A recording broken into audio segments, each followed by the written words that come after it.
On J42 and I'm process owner with Eileen for our RPIW. This is our project form. This is where we started originally. It also lists the key members of our RPIW week and the different Kaizen burst variations, of which we had 42 different variations, and our brief of what we were going to do in our week. This is our target process report, where we looked at staff walking distance, lead time, working process, standard working process, quality defects and environment, which was a 5S, which we focused on the bladder scanner. And for our 60-day report out, we have managed to reduce the staff walking distance for clinical support worker admitting the patient to 39 steps, and for the nurse changing over irrigation was 47 steps. We've also managed to bring down our lead time to 20 hours, which originally at Jeffrey Giles was 39 hours and at David Beavers were 19. And that was a patient that went through Jeffrey Giles. And quality defects was focused on where the bladder scanner was, how often the staff were going back to get the bladder scanner, if the bladder scanner was there or not, and Eileen's ward managing to keep that at 100%, so the bladder scanner's there all the time. And also environmental safety was looking at the area which the bladder scanner was located and the cleanliness and organisation of that. And we're at 75% because we're at level 3 out of the 5 levels of 5S.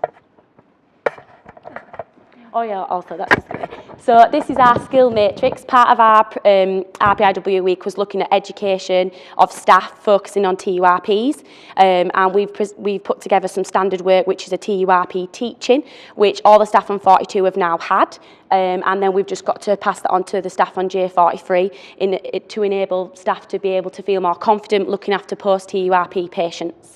And the skill matrix just identifies who needs to have it. This is not ours, but it's a similar one. Who needs to have it, what level they're at. So we've now had 2 patients go through the criteria. The first patient was on David Beavers and he was discharged, this was in June, not July unfortunately, and he came to the ward in David Beavers at 5:30 and was discharged at 3:03 the next day, which was a lead time of 21 hours and 27 minutes. This week we've put a patient through J43. He came to the ward at 16:35. We used a new rapid discharge booklet for the first time on the ward, and all the staff liked that. The patient was comfortable and mobile, and he was discharged 20 hours later. He wasn't actually supposed to be discharged. This was a discussion the staff had with the consultant, and we thought he could fit the criteria, and he agreed with us, and we discharged him at 11:30 that day. That patient would have still been on the ward today if we hadn't had that discussion. We'd also discussed with the patient, because we felt he was under that criteria when he came to the ward, and he was happy to go home with a catheter, so that persuaded the consultant to let us do the discharge yesterday. He would have been kept in hospital for 48 hours on the old pathway. He was discharged within 20 hours of arriving on the ward. The key learning that we've had is that we needed to work closely with other teams. The one thing we've found, it's very difficult. There's a lot of different areas. They go from the pre-assessment to JL, to theatre, to recovery, to the ward. We have to make sure that that booklet is going through the whole journey. We need to spread the learning to all, so all TURP patients are using this booklet and this criteria to be discharged early. Patients need better preparation information prior to surgery, and we hope that the work that's been done this week would help that. And the patient needs to be at the centre of decision making. Hello, my name is Helen Collins. I'm a KPO specialist and have been workshop lead for our 4th Rapid Process Improvement Workshop, which is effective preparation for TURP patients. And this is our Friday report out. So why did we do it? We had a project form. Patients attending urology outpatients who choose TURP surgery can experience a frustrating and lengthy journey to their day of surgery. These patients often arrive at clinic unprepared for tests that are needed and have little direct contact with the clinical team. The variation in information that is shared with these patients can cause confusion, and as a result, we can fail to meet their expectations. Hello, my name is Jimmy Parvin. I'm a KPO specialist involved in this workshop as team leader. This is our target progress report, which shows the metrics against which we'll measure our improvement. We selected the steps for the nurse and consultants in the clinic, the time for the patient in the clinic from when they entered to when they left, the number of patients attending repeat pre-assessment, which is slightly further down as our defect measure, which was identified that 64% of patients were coming twice to the hospital for their pre-assessment. Our environment, 5S, which is at the bottom, was about the challenge for staff to identify the correct patient information within the nurse's room in the urology clinic. We calculate tack time, which illustrates the pace of the work needed in the clinic to make the demand for patients, and that's calculated at 7 minutes 50 seconds for the team in clinic. Our value stream map illustrates the patient journey through this process. It shows us the time spent in each of the steps in the process and also the wait stay in between. The Kaizen bursts around illustrate the wastes and the opportunity for us to improve during our workshop. Hi, my name is Julie Dennis. I'm Business Manager for Urology and Process Owner for this workshop. During our RPIW week, we were all challenged to think about our processes from different points of view. We looked at how different companies would approach problems, for example, a Lego company or the BBC. We then looked at how people would approach things differently by different types of people, for example, a manager, a visionary, a thinker, a planner. We then went to speak to a number of patients to collect their views on their experience so far in our urology service. From all this information, we identified we had 3 principles that we needed to follow: communication, preparation and information. These 3 principles moulded our thinking for the entire week. Our role this week is to look at the preparation of a patient before they attend their outpatient appointment. The observation form shows a patient being prepared for the clinic. This is from the patient checking in, having to drink to fill their bladder, having their consultation and leaving the clinic. This was a total of 64 minutes 15 seconds. From the ID generation forms, we looked at the following. Did the letter contain all the relevant information, and was it easy for the patient to understand? No, it didn't. Therefore, we changed the letter to inform the patient to attend the clinic with a urine sample, full bladder, and completed questionnaires. The letter was formatted in a style whereby the important information was highlighted and stood out to the patient. Questionnaire sheets were formatted into a booklet to send out with the letter. After improvements, we implemented this process with a patient. It showed by a patient attending clinic prepared with a full bladder, the patient's experience was greatly improved. This showed a reduction in the time the patient spent in clinic. After this improvement, this showed the patient's time in clinic reduced to 21 minutes. The standard work allows this to continue in the future. As I've got one of the urology registrars, so just talk about the adjustments and improvements in our flow through clinic, specifically for male patients with lower urinary tract symptoms requiring flow rate assessment prior to consultation. Several of our idea forms that we did on our first day specifically highlighted clinic issues, all adding to an increase in time in the department. As you can see from the standard worksheet, the red line represents the patient, so coming in the door, visiting most places around the Pulsite Centre, lasting usually in excess of an hour. One of the problems was the delay in identifying these patients. There's also a very stop-start in clinic flow. There's lots of seating time involved in that red line, and also delays in giving prescriptions and also written information regarding procedures that were being suggested. So in our, as you can see, there's 10 stages in that. There's high step counts, particularly for the nursing staff, as we mentioned, that TPRs are over 200 steps for nursing staff. Our standard work combination sheet demonstrated that there was a lot of wait time, particularly for the nursing staff, which possibly represented wasted time, and the percent load chart demonstrated both our nursing and facility staff. Tap time, you can't see very well on this, is 7 minutes 50. So both our team members involved on a clinic were outside that tap time in the initial percent load chart. So we're looking for areas of improvement. Solutions from our idea forms that we implemented were a dedicated clinic in the morning with staggered appointments to allow us a more accurate assessment. We've already talked about informing patients better beforehand. We wanted a method of identifying patients clearly, promptly, and establishing their readiness to perform a flow rate assessment. We also looked at the proximity of the flow rate room to the consulting room and ensuring there was electronic supply of information and printer working as well, so that we didn't to nip in and out of the office to collect further information. We also aim to move the prescription coverage to a more accessible room where it's not an occupied scanning room, as this can also delay our clinic times. In our patient run-through, we had a patient who arrived ready, well informed, identified very promptly, and he had a really seen the difference in run-through clinic. It was seamless, which took significantly less time. Nursing steps were reduced by over 2/3. The consultant steps were increased for that particular clinic, mainly due to a computer problem, which we can look at ways of addressing that. On our repeat percentage load chart,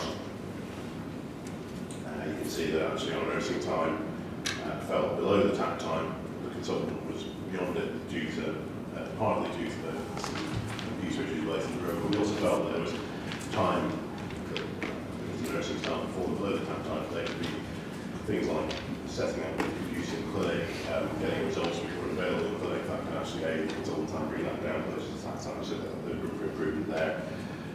We felt that the patient was very complimentary afterwards, and to ensure that we continue to complete the standard worksheet so we could, with the process of prescription steps and follow this up and hopefully be reducible. Thanks. Hi, I'm Ollie Kayes. I'm a consultant urologist. A part of our vision for the new clinic was that could actually be run by a urologist like myself or Ralph or a specialist nurse, or even bringing in GPs with specialist interest. So as part of the process, we thought it was important to develop a standard work tool, and so we went to task on a pro forma, and we think that this is important for capturing the appropriate data completely and in a uniform fashion. So it doesn't matter who's doing it, the information you gain in the file will be the same for every patient. We then took that to the home teams, to the nurses and the other colleagues in the department for testing, primarily for reproducibility, ease of use, and to see if there are any omissions. The other areas that we've built into the form are safety checks and check boxes, so that we want to make sure that the form is filled out completely, filed appropriately, and we've made mandatory boxes and highlighting these through the print services to make sure that in 100% of cases that these are filled out, because they are very important for determining the next step for the patient along the pathway. Hello, I'm Sinead Langton and I'm a sister in the Pole Science Department. As part of improving our patients' experience, we looked at patient information. Before improvements, we identified that accessing information was time-consuming, disorganised and with no defined structure. The system required standardisation to ensure patients were receiving the same level of information. Working in conjunction with the ideas form and applying the 5S principles learnt this week: sorting, simplifying, sweeping, standardising and using self-discipline. Our aim was to make the TERP information leaflets accessible to all the service users. And as an improvement, we have created an accessible file dedicated to TERP information available to all our service users on iDrive. And as a safeguard, in case of IT system errors, we've created a TERP information drawer and applied a Kanban system to ensure all stock level is maintained. And we have completed a standard work form for all our staff to adhere to.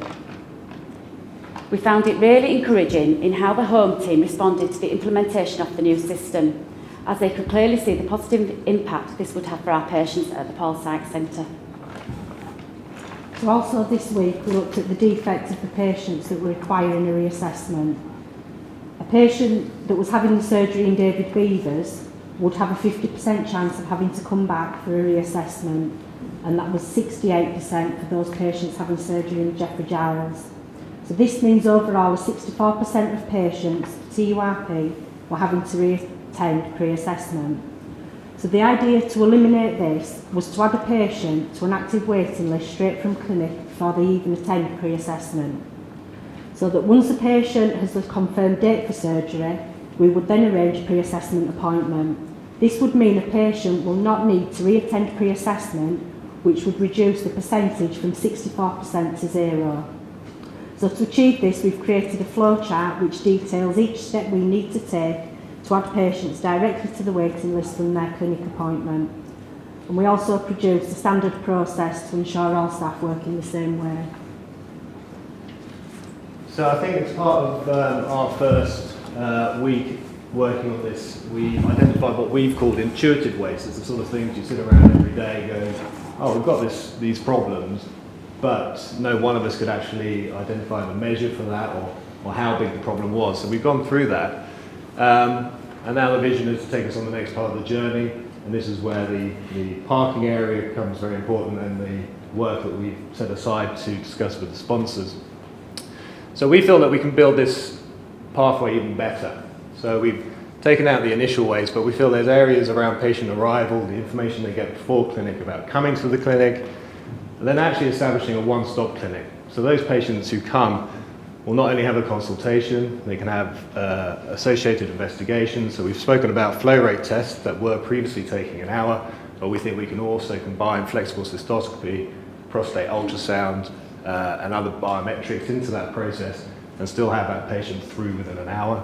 That helps us with removing defects with DNA rates, with subsequent testing, and the delays that it occurs putting people on other pathways. Once they've had a consultation, then we have a very active process for decision to treat or to discharge. So again, limiting the number of patients recirculating through our clinics. And then we've also identified patient preparation and counselling as very, very important areas before patients are put forward for surgery.